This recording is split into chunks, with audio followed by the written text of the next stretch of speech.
తామసి చేతి చాలా పాటుపడ్డారు. వారిని ఆశీర్వదించుకోవాలని ఈ అవకాశం ఇచ్చిన నిర్వాహకులకు అవి నరక ప్రాప్తికి హేతువులు. అభివృద్ధిలో కావలి సమస్యలు వెలుగునే శాస్త్రంలో మనకంటూ ఒక ముద్ర వేసుకుని మనందరికీ దూరంగా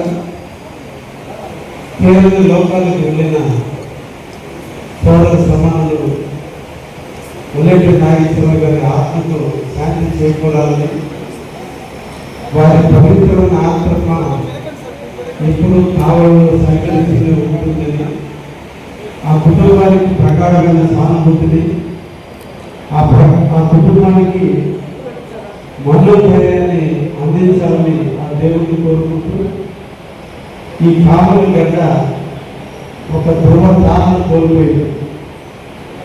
44 సంవత్సరాల తన ప్రెస్ చరిత్రలో ఎన్నో ఒడిదుడుకులు, ఎన్నో ఇబ్బందులు, ఎన్నో బెదిరింపులు, ఎన్నో భయాందోళనల మధ్య నమ్ముకున్న కళల కోసం కళ ప్రజల్ని చైతన్యం చేస్తుంది. దేశంలో అత్యున్నతమైనటువంటి శిఖరాలైనటువంటి ప్రెస్ బ్యూరోక్రట్స్ కానీ, లెజిస్లేటర్స్ కానీ, న్యాయస్థానాలు కానీ చేయలేనటువంటి విషయాన్ని ప్రజలను చైతన్యపరచడంలో, ప్రజలను మేల్కొల్పడంలో, ప్రజలకు సమాచారం చేరవేయడంలో మన ఉల్లేటి నాగేశ్వరరావు గారి పాత్ర చాలా గొప్పదని ఈ సందర్భంగా తెలియజేస్తున్నాం.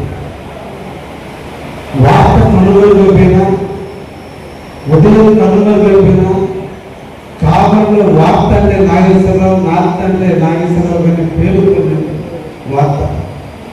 ఇప్పటికి కూడా పేపర్ కంటే కూడా నాగేశ్వరరావు గారి పేపర్ మనుగడ జరుగుతుందంటే తన కళకున్నటువంటి విశిష్టత అంత గొప్పది. ప్రజల్ని మేల్కొల్పడం తనకంటూ ఒక పవిత్రమైన పాత్ర ఉంది.